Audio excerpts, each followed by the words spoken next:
नहमदुहु व नुसल्ली अला रसूलिहिल करीम अम्मा बाद फ़ाऊज़ु बिल्लाहि मिनश शैतानिर रजीम बिस्मिल्लाहिर रहमानिर रहीम या अय्युहल्लज़ीना आमनु ज़्कुरुल्लाह ज़िक्रन कसीरा व तुसब्बिहूहु बुक्रतन व असीला सदक़ल्लाहुल अज़ीम व बल्लगना रसूलुहुन नबियुल करीमुल अमीन।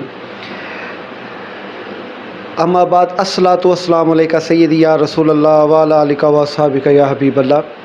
नाज़रीन ग्रामी मोहतरम, हमारा इससे पहले वाला जो पार्ट 1 था बिस्मिल्लाहिर्रहमानिर्रहीम के ऊपर जो हमने आपके गोश गुज़ार की थी, उसके नकूश के हवाले से, मुसल्लस के नकूश के हवाले से और मज़ीद हमने उसके हवाले से ज़िक्र के हवाले से किन मकासद में वो इस्तेमाल होता है, उन तमाम मकासदों को आपके सामने रखा और उसका तरीक़ाकार भी आपको बताया। जी नाज़रीन, आज जो आपके सामने बिस्मिल्लाहिर्रहमानिर्रहीम का मुरब्बा की सूरत में जो नक्श मुअज़्ज़म है वो आपकी खिदमत में लेके हाज़िर हुआ हूँ। ये नक्श मुअज़्ज़म ख़ास कर बंदिश को फिल फ़ौर तोड़ने में बड़ा ही पुर असर है और बहुत ही मुजर्रब है।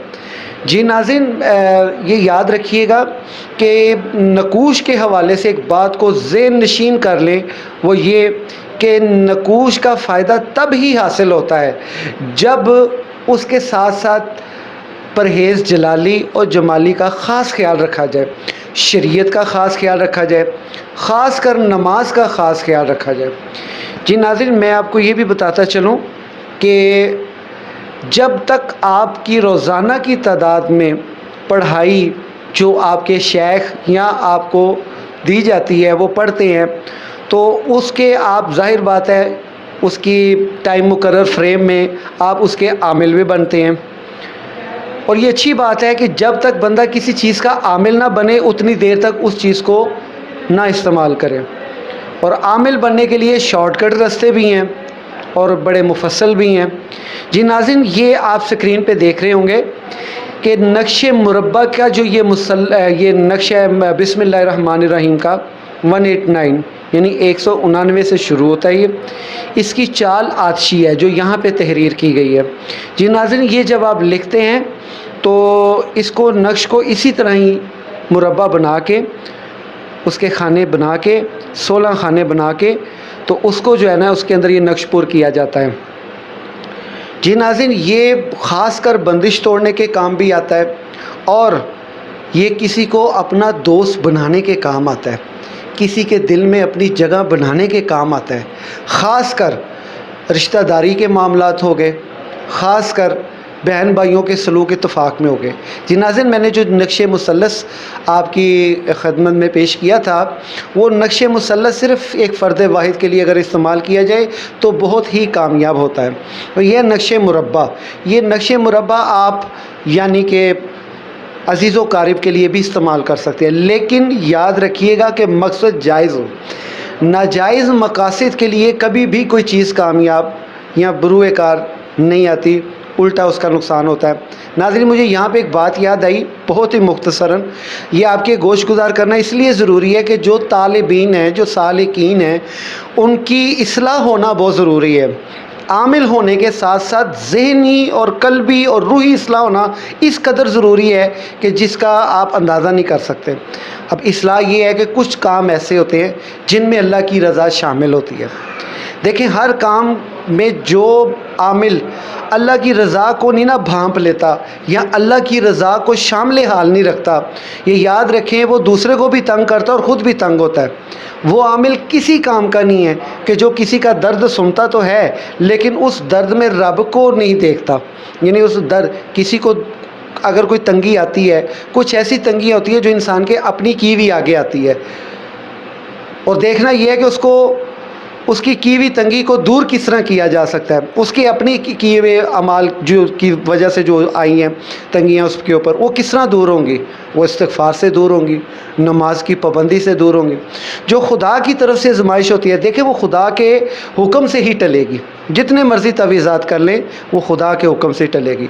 हाँ, अगर किसी ने आपको बंद है, नक्शबंद आपकी कदम बंदी की है, ज़ुबान बंदी की है, ख्वाब बंदी की है, तो उस सूरत में ये नकूश جو ہوتے ہیں یہ سیف کا کردار ادا کرتے ہیں، یعنی تلوار کا کردار ادا کرتے ہیں۔ ناظرین، اللہ کی رضا کو پا لینا، اللہ کی رضا کو سمجھنا، یہی اصل کام ہے۔ جو اللہ کے کاموں کو نہیں سمجھتا کہ یہ کام کی اصل وجہ کیا ہے، تو میرا نہیں خیال، دیکھیں حساب بھی نہ ٹھیک لگے تو تعویذ ٹھیک لگے، میری سمجھ سے تو کم یہ چیزیں باہر ہیں۔ جی ناظرین، اس کے نیچے جو آپ عزیمت لکھیں گے، یعنی کہ نقش آپ تیار کر لیتے ہیں، اس کے نیچے اس کے مقاصد کے لیے لازمی لکھا کریں کہ کس پرپس کے لیے ہے، اس پرپس سے ریلیٹڈ جو بھی آیت ہے وہ لازمی تحریر کیا کریں۔ یعنی اب یہ دوستی کے معاملے میں ہے تو ہم نیچے لکھیں گے واللہ المستعان علی ما تصفون، یا رفیقو، یا شفیقو، یا لطیفو، یا ودودو۔ الحب، یعنی یہاں جو لکھیں گے طالب کا نام لکھیں گے، الحب فلاں بن فلاں، علی حب، علی قلب، یعنی کہ یہاں پہ مطلوب کا نام لکھیں گے۔ بحق بسم اللہ الرحمن الرحیم، العجل 3 مرتبہ، السا 3 مرتبہ، الواحد 3 مرتبہ۔ یہ صرف آپ کے لکھنے کی دیر ہوگی، وہاں پہ اس کا اثر ہونا شروع ہو جائے گا۔ یعنی اتنا طاقتور یہ عمل ہے کہ اگر اس عمل کو دیانتداری کے ساتھ، خدا کی رضا کو ساتھ شامل حال رکھتے ہوئے لکھا جائے، میں اوپن چیلنج کرتا ہوں اور اعلانیہ کہتا ہوں کہ اگر نہ ہو تو مجھے ضرور بتائیے گا، کیونکہ نیت صاف ہونا بہت ضروری ہے۔ جی ناظرین، اس کے نیچے جو نقش میں نے اس کا تحریر کیا ہے، بسم اللہ الرحمن الرحیم، تسخیر خلائق کے لیے۔ اکثر لوگ کہتے ہیں میری معاشرے میں عزت بنے، میری ہر دل عزیز ہو جاؤں اور ہر بندہ مجھے عزت کی نگاہ سے دیکھے، تو یہ جو بسم اللہ الرحمن الرحیم کا نقش ہے نا، یہ آپ اسکرین پہ بھی دیکھ رہے ہیں، اس طرح ہی تحریر کرنا ہے، بالکل آشی چال کے ساتھ۔ اوپر بھی بسم اللہ لکھنی ہے، نیچے لکھنا ہے فَسَيَكْفِيكَهُمُ اللَّهُ وَهُوَ السَّمِيعُ الْعَلِيمُ، سائڈوں پہ لکھنا ہے إِيَّاكَ نَعْبُدُ وَإِيَّاكَ نَسْتَعِينُ، اور دوسری سائڈ پہ لکھنا ہے وَالْحَمْدُ لِلَّهِ رَبِّ الْعَالَمِينَ۔ یعنی یہ نقش آپ نے تیار کر کے نیچے اپنا نام ضرور لکھیے گا، اور لکھیے گا اس طرح کر کے الہی خیر گردانی، اپنا نام لکھیے گا اور اپنی والدہ کا نام لکھیے گا، اور آگے لکھیے گا بحق شاہ جیلانی۔ اگر اس کے نیچے آپ یہ بھی لکھ دیں گے کاف ہا یا عین صاد، اور ساتھ اس کے دوسرا بھی لکھ لیں گے لوح قرآنی کا لفظ مبارک حامیم عین سین قاف، یہ دونوں آپ لکھ دیں گے تو سرکار دنیا میں اپنی عزت اور مقام کا بلند و بالا مرتبہ جو ہے نا وہ اپنی آنکھوں سے دیکھیں گے، صرف اس نقش معظم کی وجہ سے، کیونکہ یہ اللہ کے کلام ہے۔ دیکھیں ناظرین، یہ تو نقوش کے حوالے سے میں نے آپ کے سامنے چیزیں رکھی۔ کوشش کیا کریں ہر خاص و عام کے لیے روزانہ صبح بسم اللہ الرحمن الرحیم کی تسبیح عام کر دیں، نماز فجر کے فوری بعد۔ اس کے بے شمار فائدے ہیں۔ وقت کی قلت اور ٹائم کو ملحوظ خاطر رکھتے ہوئے میں مزید کھل کے مطلب بتانا تو کھل کے ہی جاتا ہوں، لیکن وقت کی قلت ہے کہ اس کے میں گنوا کے 100 فائدے تحریر کر کے میں 100 فائدے میں نے لکھ کے رکھے ہیں۔ ان میں سے چند جو مرکزی جو فائدے ہیں نا وہ یہ ہیں میری ناقص سوچ کے مطابق، وہ یہ کہ بندش بہت جلدی ٹوٹتی ہے، رزق بہت جلدی آباد ہوتا ہے، لوگوں میں محبت بہت زیادہ بڑھ جاتی ہے، یہاں تک کہ اگر آپ پہ کسی نے کالا علم بھی کیا وہ بھی ٹوٹ جاتا ہے، اور جدھر بھی جاتے ہیں خیر و عافیت والا آپ کا پاؤں ہو جاتا ہے۔